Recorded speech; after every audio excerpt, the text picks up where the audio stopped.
Медиумите се менуваат побрзо од кога било. Вештачката интелигенција, социјалните мрежи и новите навики на публиката го преобликуваат новинарството. Но едно прашање останува исто. Кој ќе ја раскажува вистината и како ќе се подготват новите генерации новинари за тој предизвик?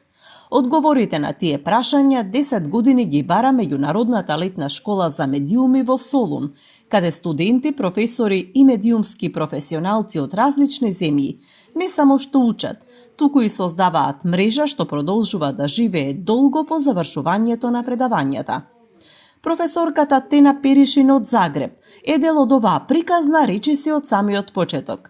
Вели дека секоја година од Солун си заминува со нови идеи, но уште поважно, со уверување дека младите не се рамнодушни кон новинарството, како што често се мисли. Možda oni vole kratko. Međutim, kada se zainteresiraju za neku temu, kada se ulove, onda i tekako... Да, мислам, се вели дека тие сакаат кратки содржини, но кога ќе се заинтересираат за некоја тема, ќе ги уловите, тогаш и како ги интересира.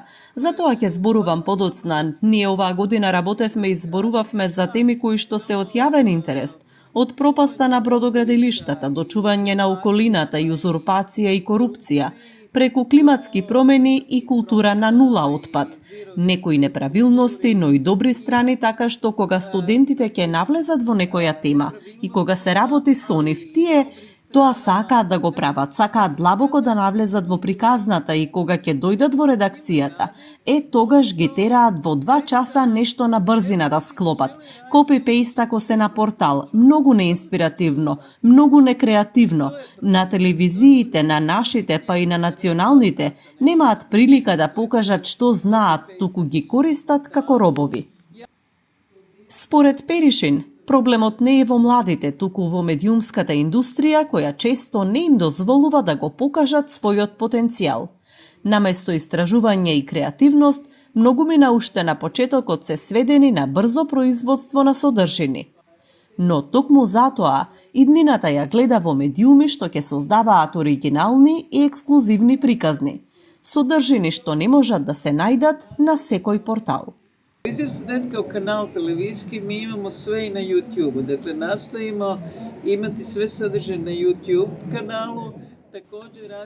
Па ние имаме канал и на YouTube. Значи, освен што имаме се на YouTube каналот, правиме и кратки форми за TikTok и Instagram. И понекогаш дури се изненадувам. Тие подобро знаат, например, некоја содржина има висока гледаност, а јас воопшто не можам да сватам зошто баш тоа има толкава гледаност. Зборувам за кратките форми, нели? Например, нешто што јас сметам дека ќе биде гледано, не е. Така што на тоа треба да се работи. Инаку, како што реков, таа телевизија Студент не е само телевизиски канал, туку се распространивме на другите платформи. И тоа е многу важно и мислам дека тоа е иднината на сите наши национални телевизии. Тие треба да прават што повеќе креативни, ексклузивни содржини за своите платформи и на тој начин можат да привлекуваат гледачи на своите информативни емисии. Сметам дека тоа е многу важно, значи да имаат оригинални, ексклузивни содржини. Бидејќи тоа повторување едно те исто, кога имате 3 дневника и содржините се повторуваат, тоа веќе никој не го гледа. Но кога вие ќе добиете нешто посебно, кога се знае дека тука сте посветиле време, тука треба да се вложат пари. Тука треба повеќе истражување, истражувачко новинарство. Тоа е единствената иднина. Тоа може да го спаси новинарството и медиумите. Искуството на студентската телевизија во Загреб е пример дека класичната телевизија може успешно да живее и на дигиталните платформи. Покрај телевизискиот канал, студентите создаваат содржини за YouTube, Instagram и TikTok, прилагодувајќи се на новите навики на публиката, без да се откажат од квалитетот. Токму размената на вакви искуства била главната идеја, кога во 2016 година професорот Никос Панагиоту ја основал Меѓународната летна школа за медиуми. So we created the Thessaloniki International Media Summer Academy in 2016. Ја создадовме Меѓународната летна школа за медиуми во Солун во 2016 година и идејата за таа иницијатива беше амбицијата и желбата да се создаде простор каде луѓето од цел свет ќе се среќаваат секој лето, ќе разменуваат идеи, ќе дискутираат за развојот, но најважно да ја запознаваме новата генерација на комуниколози, новинари, луѓе кои се интересираат за комуникациите, медиумите, технологијата.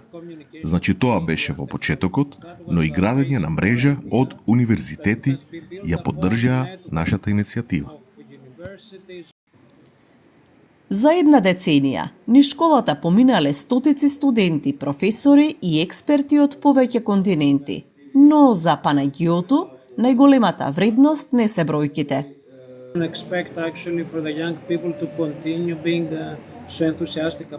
Да, па не очекува всушност од младите луѓе да продолжат да бидат толку ентузијастични за да ја одржуваат комуникацијата и дискусијата. Бидејќи понекогаш ние академските работници очекуваме дека ваквите проекти имаат свој тек, кога почнуваат и кога завршуваат.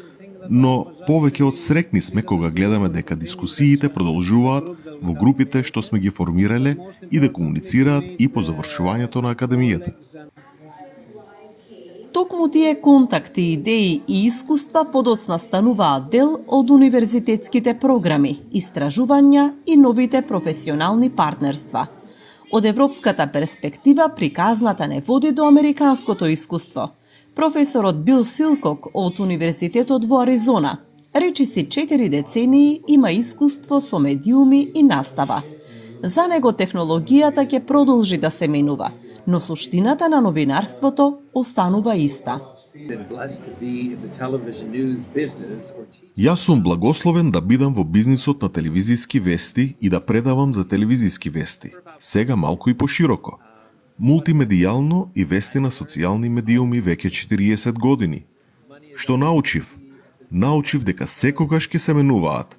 Парите секогаш ќе бидат во центарот, затоа што, посебно во мојата земја, рекламите ги хранат слободните медиуми, но најважно, аудиториумот никогаш не престанува да ме изненадува. Имаше еден американски репортер од CBS, Чарлс Корон, кој некогаш се лутеше кога медиумскиот консултант ќе му речеше направи вака, привлечи повеќе публика. Тој ќе речеше публиката е попаметна отколку што разбира просечен телевизиски консултант. Публиката веднаш ќе каже дали таа личност е лажна, дали таа личност се преправа. Јас верувам исто така дека денешната публика е софистицирана во препознавањето на лажноста, што значи дека медиумската писменост ја промени во препознавање и да е збунета гледајќи АИ. АИ е многу моќна алатка, но ова е исто како уредот кој снима, не е ништо повеќе од алатка и е важно публиката да го разбира тоа. Во време кога вештачката интелигенција создава нови можности, но и нови дилеми, Силкок смета дека таа е само алатка. Одговорноста и понатаму останува кај новинарите. Но предупредува дека пред медиумите стои уште поголем предизвик – зачувувањето на слободата. Другата голема промена е слободата. Ние сме во предизвикувачки времиња. Постои закана на новинарската слобода во светот. Не констатирам само јас. Погледнете ги статистиките и ќе ги најдете податоците. Има многу земји во светот каде не е безбедно да си новинар. Од витално значење е медиумите да се слободни и отворените вести да се живи, за да успее демократијата во било која земја. Во време кога технологијата ги менува правилата речиси секојдневно, професорите од Загреб, Солун и Аризона се согласни во едно. Иднината нема да ја одредат алгоритмите, туку луѓето што ќе знаат критички да размислуваат, да истражуваат и да ја заслужат довербата на публиката. А токму тоа е и најважната лекција што младите новинари ја носат од Солун, дека новинарството не се учи само во амфитеатар, туку преку љубопитност, соработка и храброст да се раскажуваат приказни што навистина се важни.